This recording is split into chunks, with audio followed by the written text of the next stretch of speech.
Welcome to the Deep Dive, where we cut through the noise and get straight to the essential insights. Good to be here.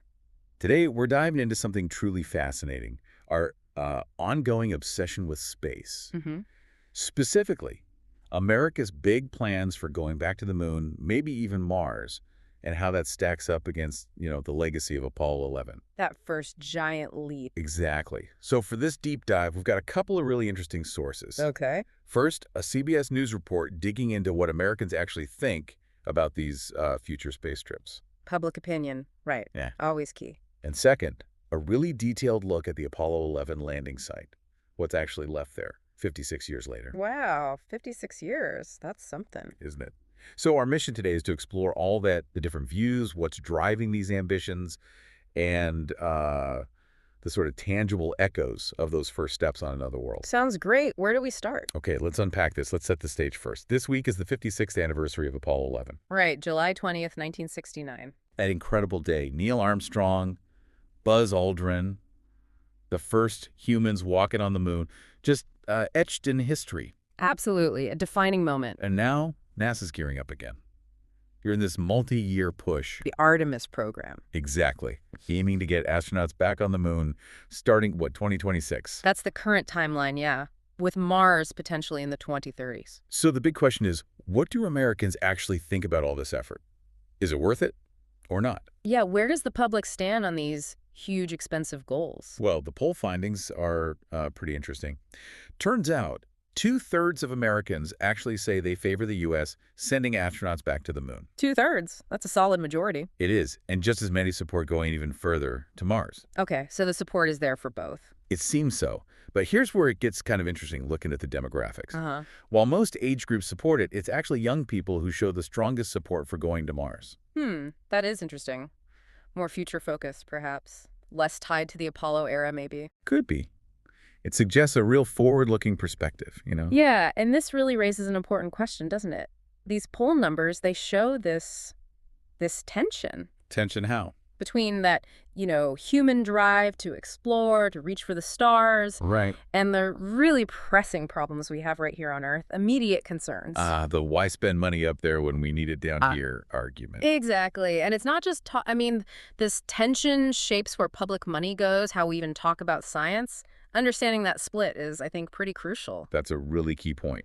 And it leads right into what some people in the poll actually said, the ones questioning the spending. What were they saying?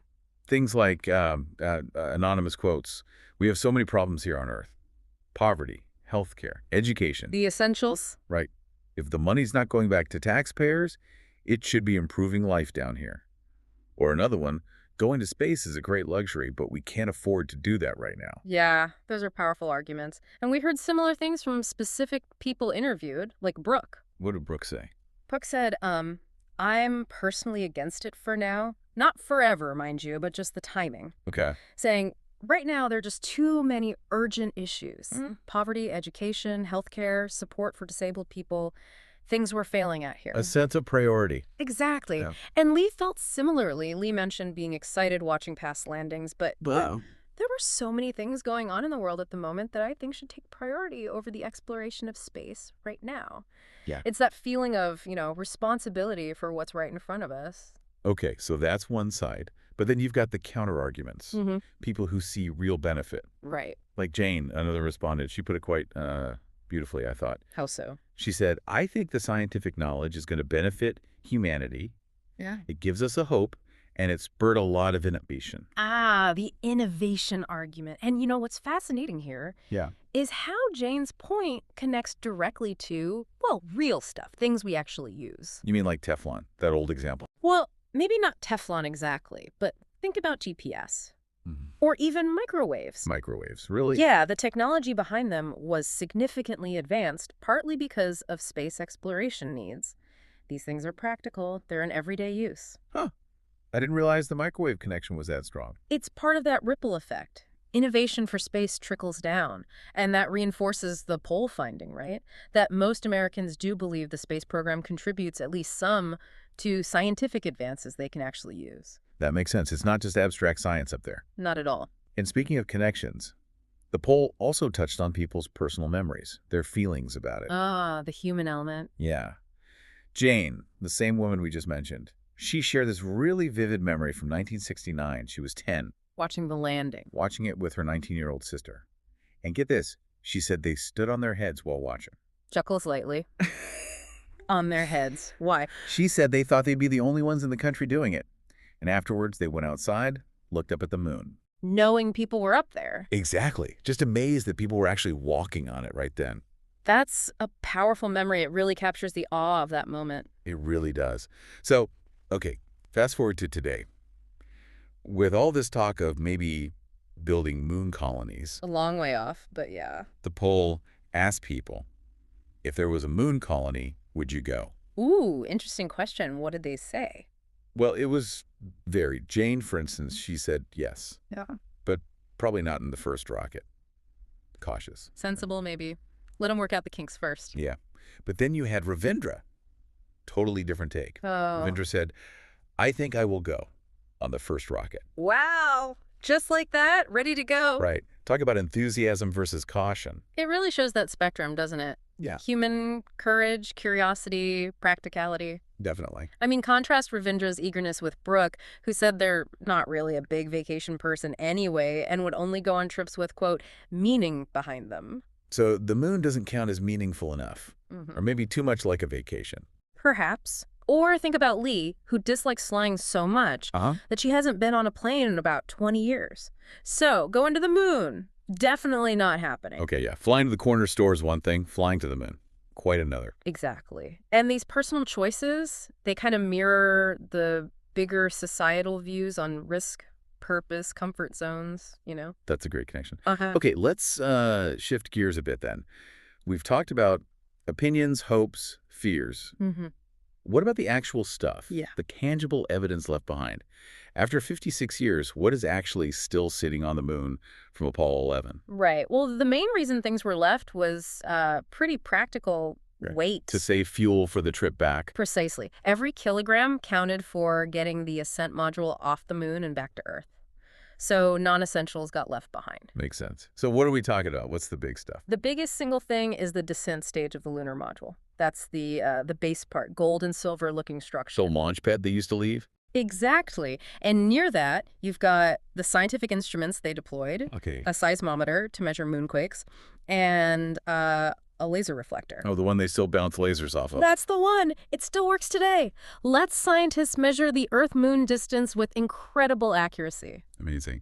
What else? Well, there's the TV camera they used, various discarded tools, sample collection bags, the ones used for the 21.5 kilos of rocks and dust they brought back. Right. The important stuff came home. Mostly. And the flag. What about the American flag? Ah, the flag. Planted proudly, yes.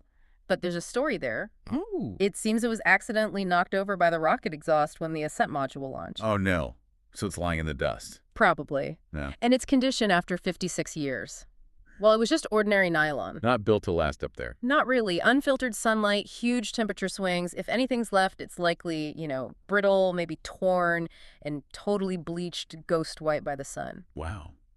A ghost flag. Sort of, yeah. Then you have the more symbolic items. Like a small memorial disc with goodwill messages from 73 countries, a patch honoring the Apollo 1 crew who died in the fire. Right. A very poignant tribute. And a golden olive branch, symbol of peace, left on the moon.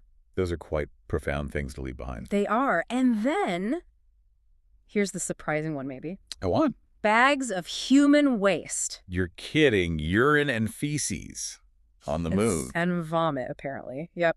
Remember, every kilogram counts. Waste has mass. I guess it does. Still, kind of an unusual historical artifact. Well, yeah. And maybe not the most glamorous detail, but it leads to something scientifically intriguing. How about the waste bags? About the microbes in the waste bags. Hitchhikers from Earth, Ah, so could they survive up there? That's the question. They've been exposed to cosmic radiation, crazy temperature cycles, vacuum. It's incredibly harsh. Seems impossible. Mostly, yes. But some microbes from Earth are famously tough. Some have even survived exposure to space on the outside of the space station. So did any in those bags survive? Did they mutate? It's a fascinating question for astrobiologists. Life finds a way. Maybe. Maybe. Or maybe not. But it's Wow. interesting to think about. So, okay, you've got this whole collection of stuff. The base, the tools, the flag, the bags.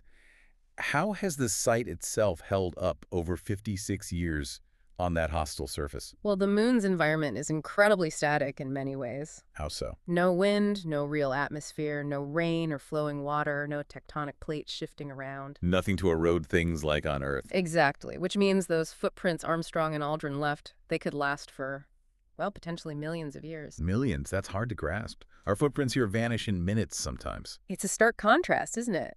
Now, materials do degrade. That shiny gold foil on the descent stage, probably quite dull now from the constant UV radiation. Metals might be slightly pitted by micrometeorites, but the overall shapes, the human imprint, Still there. still there, likely just a bit dustier, a bit duller, preserved in a way that's impossible on Earth. So millions of years for footprints, that's quite a monument. Can we actually see any of this today? From Earth, no. Yeah. It's far, far too small, even for our best telescopes. Okay. But what about from closer up? Yes, from lunar orbit. Back in 2009, NASA's Lunar Reconnaissance Orbiter, LRO, flew really low, just 24 kilometers above the site. They just took pictures. High-resolution photos, yeah. And you can see it. You can make out the shadow of the descent stage. Wow. And even you can see these dark lines in the dust. What are they? They're the paths. The very paths where Armstrong and Aldrin walked between the lander and the experiments they set up. You can see their tracks from orbit. You can. Their footprints are still there, frozen in time. That is just incredible. It gives me chills, actually. It's profound, isn't it? And if we connect this to the bigger picture, that seemingly dead, unchanging moon, Yeah. that's exactly why it's so alive with history. The site is like Yeah. this eerie, perfectly preserved campsite that nobody ever came back to clean up. An unintentional museum. In a way, yes, preserving that exact moment. So this historical significance is obviously huge. When you think about it, it's more than just old gear and footprints, right? Absolutely. So what does this all mean for us now and looking forward? Well, NASA is already aware of the significance. They've officially requested that all future missions from any country or company avoid disturbing the Apollo 11 site. That sort of keep off the grass sign on the moon. Kind of, and some scientists are pushing for more. They're suggesting these sites, especially Apollo 11, should be formally protected, maybe under a new designation like extraterrestrial cultural heritage. Extraterrestrial cultural heritage.